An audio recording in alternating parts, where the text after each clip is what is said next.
Hey everyone, this is Ryan Mallory for SharePunter.com. Today is July 25th, 2014, and doing a Google Hangout with you all, and the market is down yet again. Um, the market itself, it's really not tied to any specific news piece. You can blame it on the Amazon earnings or whatever, and that's probably a large part to do with it. You have Amazon that is down. Um, Pull up the chart here. It's down about 10.5%, 10.25%. It's trying to make a little bit of a comeback here, and this can be a tempting trade for a lot of people to want to take. They see this base that's forming, and they're thinking, okay, maybe it's going to make a run for the gap. I highly doubt it that it will, but you can't rule it out from happening. However, what they see is this, and I'm going to expand this 5-minute chart up here for you. They see the base forming, and they start speculating that the bulls are going to start buying it back up and push it back higher. That very well may happen, and right now you're seeing where it has actually broken out at the base. It's pulled back to the support level, and you think, okay, this is a good launching pad for it to maybe climb, make some easy money. Maybe it just only goes up to 340, but if it does, I just made 20 bucks off of a $320 stock. However, just from my own personal experience, while it may not work out this way, I have seen many times where you get this basing pattern and it starts to break out and it looks like it's going to make a run to fill part of the gap at least, and it just sucks you in and it tanks after that. So don't be surprised if this thing finishes closer to 315 on the day. It's going to suck in some buyers. There's a lot of people that are wanting to get in on Amazon right now and get in on the cheap. And in doing so, there is a very good chance that they're going to see a quick stop out on their positions. So I don't recommend playing Amazon today. Let it just shake itself out. The only time I'm really gun-ho about buying a stock like this is if it comes down to key support. However, if you look at the key support, let me get these Fibonacci retracements off of here if I can. Oh, well, I'm not going to be able to do that. So, if you could say that it, has support there at the 315 level, because here you had like a nice base back in April and May, and it has bounced off of that. However, it broke a key level support too. I would have been more inclined to buy it if it could have held 322 and started putting in like a similar candle like it did today. However, it's basically stuck at like 315 and 322. You have heavy resistance at 322. You have pretty decent support at 315. I don't really see it probably going outside of that range today. So let's go ahead and forget about Amazon for now and start reviewing the broader indices. S&P 500. The one thing or takeaway from today is we're holding the 10 and we're holding the 20-day moving averages so far. That's very important for the S&P 500 going forward, particularly the 20-day moving average, because if you look here, yeah, we broke it back on the 17th, but the next day we pushed right back through it and reclaimed it. But going back a little bit further, you can have here on the 26th of June, we tested a 20-day moving average and held it quite well. And then again, we tested it. So let's just focus on that for right now. You have another instance on July 10th where it broke below it intraday, held it into the close. So the 20-day has definitely been a source. The 10-day not so much, but it is good for the bulls when they can stay above the 10-day moving average, because usually that signifies the fact that it's trending upward. I don't see a huge problem with today's sell-off. It stinks from just a current position standpoint. You like to keep on adding to the gains each day. We're taking a little bit of losses today, but nothing even significant or anything to really be concerned with at this point. So let's look at some of the bigger names I've reported this week and last. Facebook.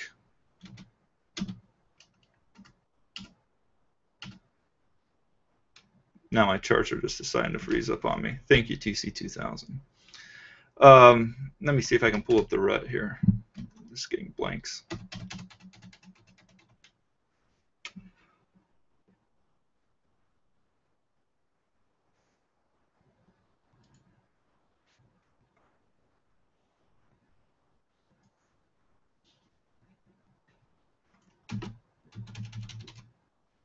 All right. Well, it looks like this is going to cause me some problems for right now. So,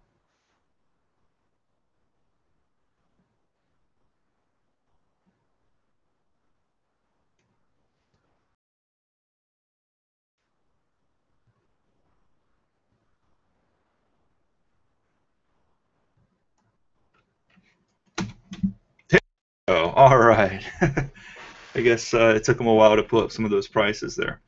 All right, back at it here. Where we're looking at Facebook, and here on the Facebook chart, you have a clear breakout gap higher, but there's really no plays there. You know, great earnings, so forth. But in order to really play it at this point, you need to see some consolidation here at the highs. At this point, if you're getting into it, you're chasing after the stock. I wouldn't go chasing after the stock. Yeah, it'd have been nice if you could have been in it, had the fortitude and courage to hold it through earnings and to see it gap up like that and be able to profit off of it. However, for me, in my personal style of trading, I don't go playing earnings. So FB, there's really no trade setup in that one right now. Google, however, there is a trade setup. It's basically pulled right back to some support here, and there's a very good chance that it could break out here going forward. Now, it almost looked like it was going to break out yesterday, and then it just sold off into the close. Today, more selling, but it is holding that 10-day moving average, and it's got this support level. If you look right here, and I'll draw a line for you to see it, you have a key level of support there. Now the idea is that this Google is going to pull back and then bounce from there. So maybe it goes up to like 610, 615 after it bounces. So that's on my watch list for today. Very, very well possible that I add this as a long if this market can show any gusto here. And real quick on the S&P 500, just looking at this 5-minute chart, I have no desire to add a long position right now. Not until it can clear 1983. So it needs to, jump about another 5 points or so. If it can do that, then there's a good reason to get long. But right now it's trading even, below the S3 pivot point on the intradays, and really that's a very oversold extreme reading. So it needs to get back above that, and it needs to get back above 1983 to where it's playing around 1984 or so before I'll add a long position to the day. If it does that, then I think the market's looking a lot more promising as we head into the close. AAPL, Apple, as you guys all know. Here's another good setup because what you have here is consolidation right there at the highs, and it's breaking out of it today. Apple's up 0.4% while the rest of the market's just slacking off. But yeah, breakout here at 97.12. It's at 97.40, so it's definitely well within reach of getting long at this point. I think you can put a stop loss probably. If it broke below the lows from Wednesday, I don't think there would be any reason to hold on to it. So let's say you put a stop loss at like 94 or 95.15. If it breaks below that, get out. Actually, you know what? Because I'm looking at this real time here, I would probably use the 20-day moving average for now. Okay, 94.84, you could probably put it there. You're talking about just an additional 30 cents on a $97 stock, so you're not adding a lot more risk to it, and you're getting a little bit more of a support level that we've seen it bounce off of in the past here, being the 20-day moving average. So that's really a good trade setup. I like that a lot. You're talking about 2.5% of risk. So let's see here. Apple, Amazon, we talked about that. We talked about Google. Let's go. These aren't your mainstream stocks per se, but there's plenty of volume on them. CMI. This is a short setup that I like. It's actually up today. Go figure. But you can see here it's definitely broken resistance.